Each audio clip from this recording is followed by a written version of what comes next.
A mi parecer, no hay nada más misericordioso en el mundo que la incapacidad del cerebro humano de correlacionar todos sus contenidos. Vivimos en una plácida isla de ignorancia en medio de mares negros e infinitos. Pero no fue concebido que debiéramos llegar muy lejos. Hasta el momento, las ciencias, cada una orientada en su propia dirección, nos han causado poco daño. Pero algún día, la reconstrucción de conocimientos dispersos nos dará a conocer tan terribles panorámicas de la realidad y lo terrorífico del lugar que ocupamos en ella, que solo podremos enloquecer como consecuencia de tal revelación o huir de la mortífera luz hacia la paz y seguridad de una nueva era de tinieblas. Los teósofos han adivinado la imponente grandeza del ciclo cósmico en el que nuestro mundo y la raza humana no son sino un incidente transitorio. Los filósofos han hecho insinuaciones acerca de extrañas supervivencias en términos que podrían helar la sangre si no se enmascarasen tras un suave optimismo.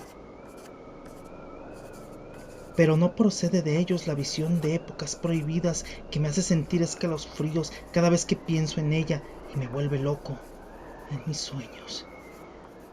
Esa pequeña visión, como todas las pavorosas visiones de la realidad, fue el producto de una reconstrucción accidental a partir de varias cosas diferentes. En este caso, un antiguo artículo de periódico y las notas de un profesor fallecido. Espero que nadie más sea capaz de repetir esta reconstrucción. De hecho, si yo viviera lo bastante, jamás aportaría conscientemente un solo eslabón más a tan terrible cadena. Creo que el profesor también tenía intención de silenciar aquella parte de la que tuvo conocimiento, así como de haber destruido sus notas si no le hubieran sobrevivido una repentina muerte.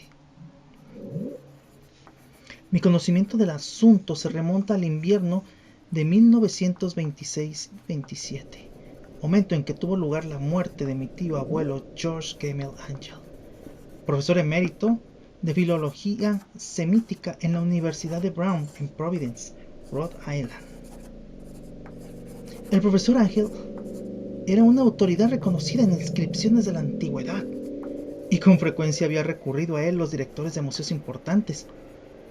A esto se debe que su fallecimiento a la edad de 92 años se ha recordado por muchos. En el ámbito local el interés se acrecentó por las obscuras circunstancias de su muerte. El profesor sufrió una extraña dolencia mientras volvía del barco de Newport, tal y como dijeron los testigos. Se derrumbó de repente tras haber recibido el empellón de un negro con aspecto de marinero, que había salido de uno de los raros y oscuros callejones de la escarpada pendiente que constituía un atajo entre los muelles y la casa del difunto en Williams Street. Los médicos fueron incapaces de encontrar ningún trastorno visible, pero terminaron por apuntar, tras una discusión, que la causa de la muerte debía ser una lesión desconocida del corazón, causada por el rápido descenso de un hombre ya mayor por una colina tan pronunciada. En aquel momento no vi razón alguna para disentir de ese dictamen, pero más tarde me vi inclinado a cuestionarlo, e incluso más que cuestionarlo. Como heredero y albacea de mi tío abuelo, que había muerto viudo y sin hijos, debía examinar sus papeles con cierta minuciosidad.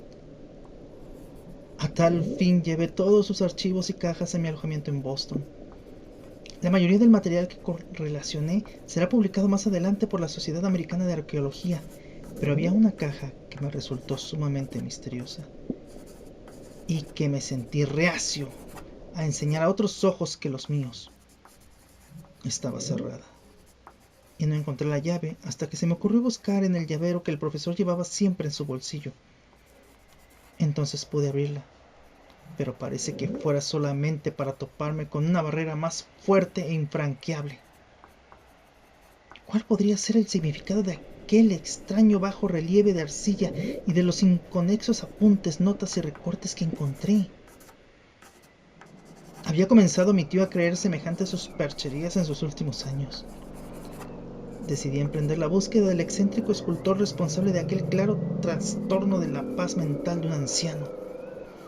El bajorrelieve era una tosca pieza rectangular de algo más de 2 centímetros de grosor, con una superficie de unos 13 por 15, de origen evidentemente moderno. Por el contrario, su diseño distaba mucho de resultar moderno, en lo que se refiere al tema y a lo sugerido por la obra, ya que, aunque los caprichos del cubismo y el futurismo son muchos y descabellados, no suelen servir para reproducir la enigmática regularidad que se esconde tras la escritura prehistórica, y ciertamente, el grueso de aquellos diseños parecía ser algún tipo de escritura. Sin embargo, y a pesar de estar muy familiarizado con los papeles y colecciones de mi tío, la memoria me fallaba al intentar identificar a qué tipo pertenecía, o incluso al intentar recordar alguna pista de la más remota afinidad de aquella con otras escrituras. Sobre esos presuntos jeroglíficos se encontraba una figura con evidente propósito pictórico, aunque su ejecución impresionista impedía hacerse una idea clara de su naturaleza. Parecía tratarse de algún tipo de monstruo, un símbolo que lo representase, o una forma que solo una imaginación enfermiza podría llegar a concebir. No estaría traicionando al espíritu de aquella cosa si digo que mi imaginación, algo calenturienta de por sí, creía percibir en ella de forma simultánea las figuras de un pulpo, un dragón y una caricatura de ser humano. Una cabeza viscosa y cubierta de tentáculos destacaba sobre un cuerpo grotesco y escamoso con unas alas rudimentarias. Pero era el perfil general de toda ella lo que resultaba más espantoso. Detrás de la figura quedaba insinuado un ciclópeo trasfondo arquitectónico. Los escritos que acompañaban aquella rareza, dejando a un lado un montón de recortes de prensa, habían sido escritos hace poco de la mano del profesor Angel, y no había pretensión literaria alguna en su estilo. Lo que parecía ser el documento principal se titulaba Culto de Cthulhu, en caracteres trazados concienzudamente para evitarle una lectura equivocada de una palabra tan inaudita.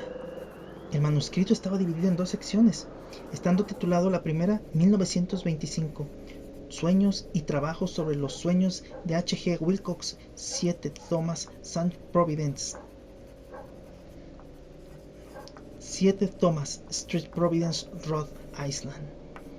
Y el segundo, narración del inspector John R. Legris, 121 Bainville Street, Nueva Orleans, 1908 AAASMTG.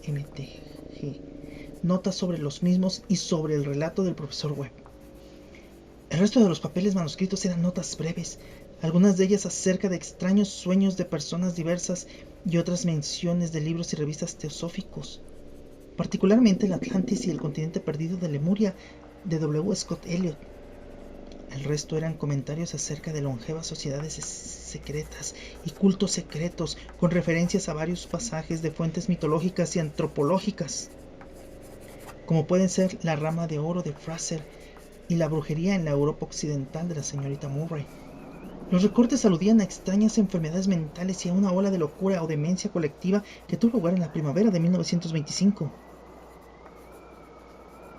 La primera mitad del manuscrito principal daba cuenta de un suceso bastante peculiar.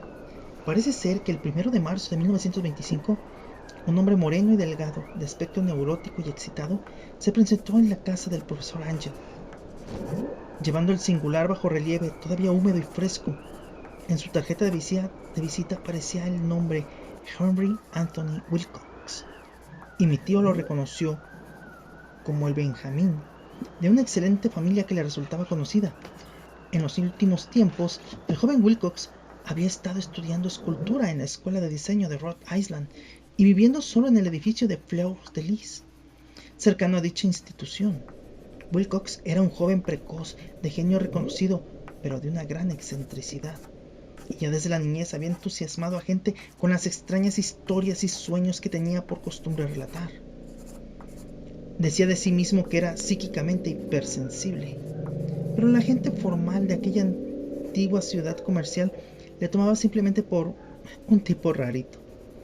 Al no mezclarse demasiado con sus compañeros de estudio, se apartó gradualmente de la vida social y en aquel momento solo se relacionaba con un grupo de estetas de otras ciudades. Incluso el Club de Arte de Providence, en su celo conservacionista, lo dejó por imposible. Con motivo de la visita, según se leía en el manuscrito, el profesor, el escultor, pidió bruscamente la ayuda de mi tío para que, dados sus conocimientos arqueológicos, identificara los jeroglíficos del bajorrelieve. Habló de una manera tan distraída y afectada, y que indicaba tal presunción que anulaba cualquier simpatía que pudiera sentirse por él. Mi tío le contestó con cierta brusquedad, ya que la notable frescura de la tablilla implicaba parentesco con cualquier cosa excepto con la arqueología. La réplica del joven Wilcox, que impresionó a mi tío hasta el punto de recordarla y anotarla al pie de la letra, estuvo caracterizada por un matiz fantásticamente poético que debió marcar sin duda toda la conversación, y que, tal y como he podido comprobar más tarde, resultaba muy propio de él. Lo que dijo fue: «Claro que es nueva. La hice la pasada noche en un sueño que tuve sobre extrañas ciudades, y los sueños son más antiguos que la ensoñadora de Tiro, la contemplativa Esfinge o la misma Babilonia cercada de jardines». Fue entonces cuando comenzó su inconexo relato que de repente avivó un recuerdo letargado de mi tío y se ganó su fervoroso interés. La noche anterior había tenido lugar un leve terremoto, el de mayor intensidad en los últimos años en Nueva Inglaterra, y la imaginación del joven Wilcox había resultado fuertemente afectada. Al irse a dormir, tuvo un sueño sin precedentes sobre ciclópeas ciudades de titánicos sillares de piedra y monolitos que alcanzaban el cielo, chorreando todo el conjunto légamo de color verde y anunciando un horror latente. Los muros y pilares estaban cubiertos de jeroglíficos, y desde algún punto bajo el suelo le llegó una voz que no era tal, una sensación caótica que tan solo la imaginación podría transliterar en sonido, cosa que intentó hacer por medio de un revoltijo casi impronunciable de letras: Hatulufta. Este galimatías fue la clave para que el profesor recordase algo que le preocupaba y confundía. Preguntó al escultor con minuciosidad científica y estudió con intensidad casi frenética el bajorrelieve en el que el joven se encontraba trabajando, cuando, helándose de frío y vestido solo con su pijama, despertó de repente y se sorprendió al ver lo que hacía. Mi tío culpaba su edad, como dijo Wilcox. Posteriormente,